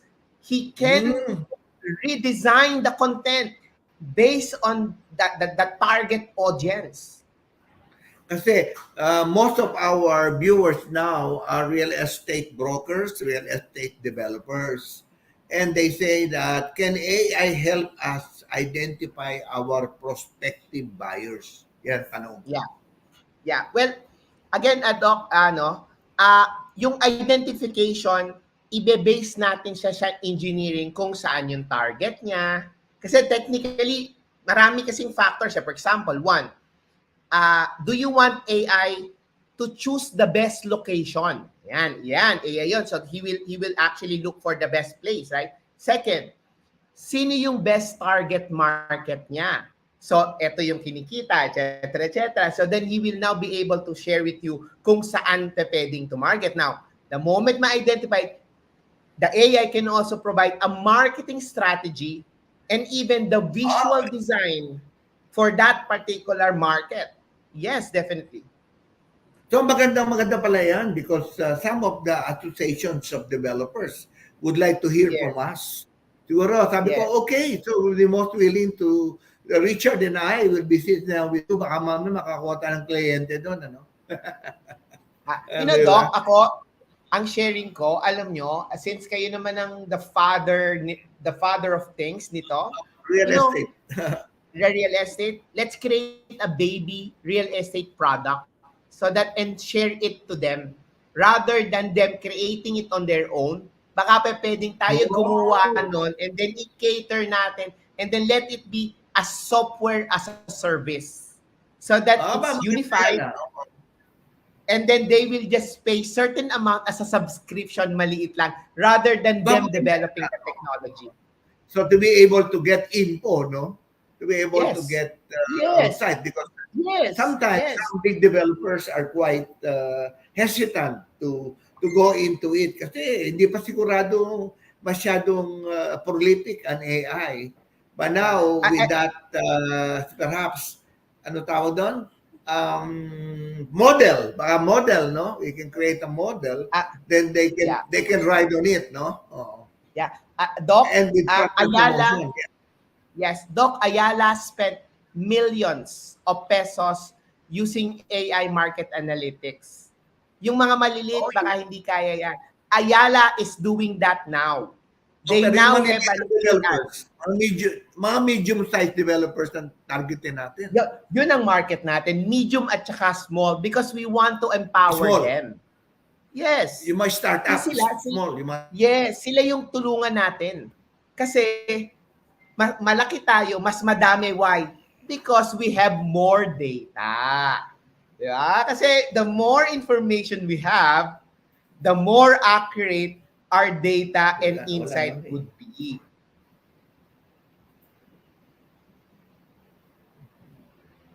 Okay, Doc? Wala siya. Hello? Well,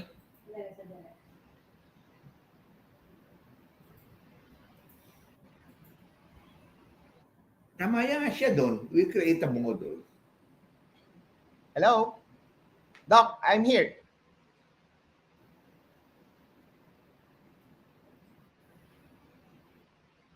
Hello, Doc?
Hi, nawala na.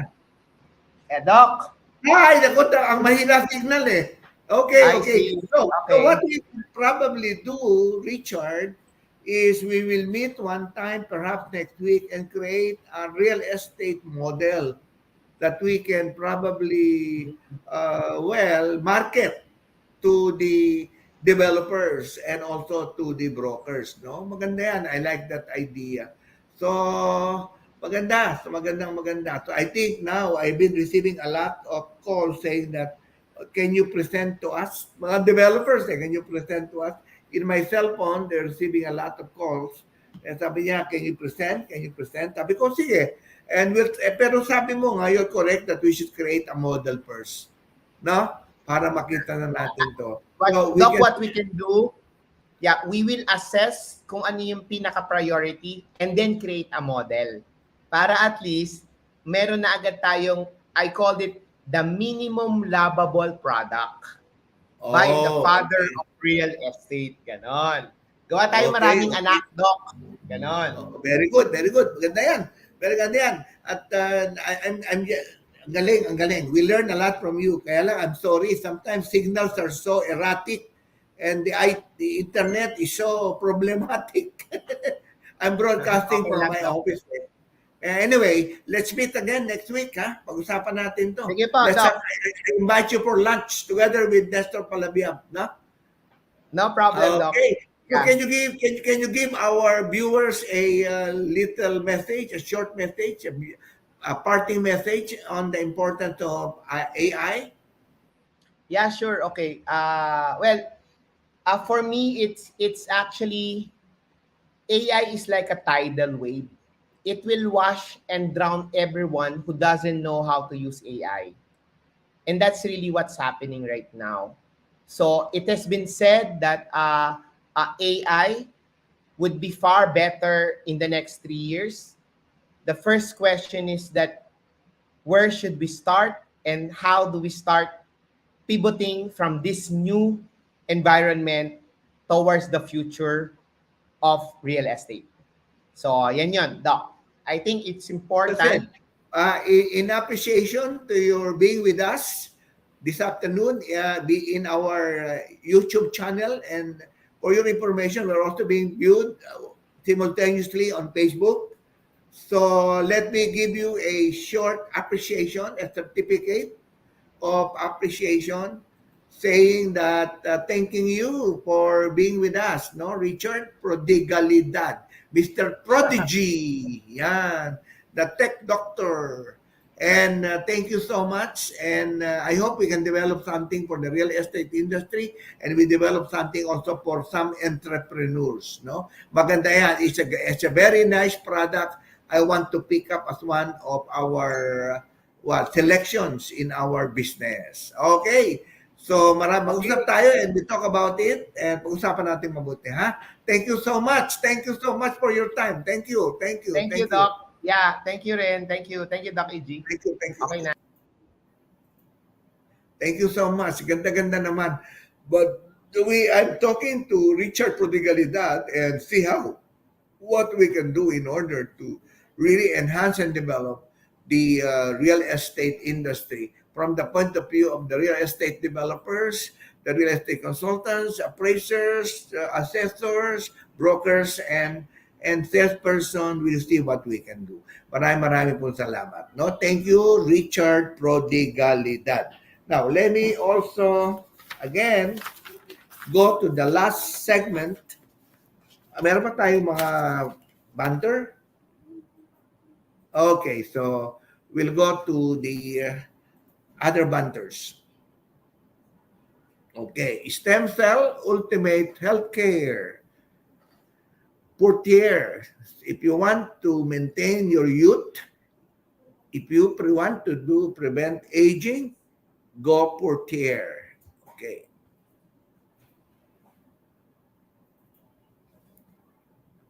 Okay, tama na model namin, si Catherine Kate Dalaga.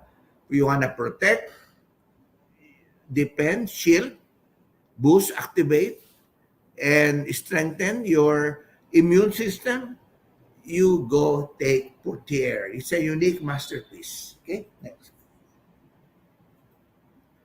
Okay, SRE in partnership with Lyceum of Alabang is accepting reservation for a blendplex modality in BSREM and join the other leaders of the industry who have enrolled with SRE Lyceum of Alabang. Just text on us, call on us, and we will be happy to help you. Okay. Okay, this is our MBA program with jointly with the AMA University on MBA focusing on real estate management. Okay. Also, again, I would like to reiterate my invitation for you to attend the first PRSP ASEAN Real Estate Summit to be held on June 29, 30, 1 and 2 at the Cebu Waterfront. Okay. Okay. So for the last segment of our episode 146, we now go into the quote of the week. Economics. All AI, artificial intelligence in real estate would surely change our marketing landscape. Learn and adapt to the system. Okay. So that's it. So therefore, despite internet problems, we are still here. But let me acknowledge the team from Parañaque City College, the OJT trainees. We have Amch Ral Basio, then Ray Urag, then Jubel Matias, Rose Ann de los Santos, then we have Julia May de los De, and Nelsie Urmeneta. Also Lori Anuber, Mary Clemente, and Rose Lalio. So these are the students that are now training in our head office in ASRE in Legazpi Village, Makati City. So thank you everybody on behalf of my tech people headed by Miss Ellen Lee. Then maraming po salamat and I hope to see you next week in another exciting episode of It's Doc EG Live.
Okay.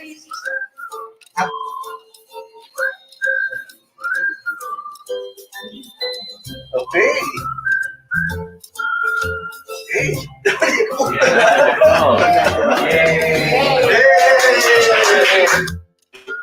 Swedish presence and will kindly hold enter here. And may Almighty God bless you, the Father and the Son and the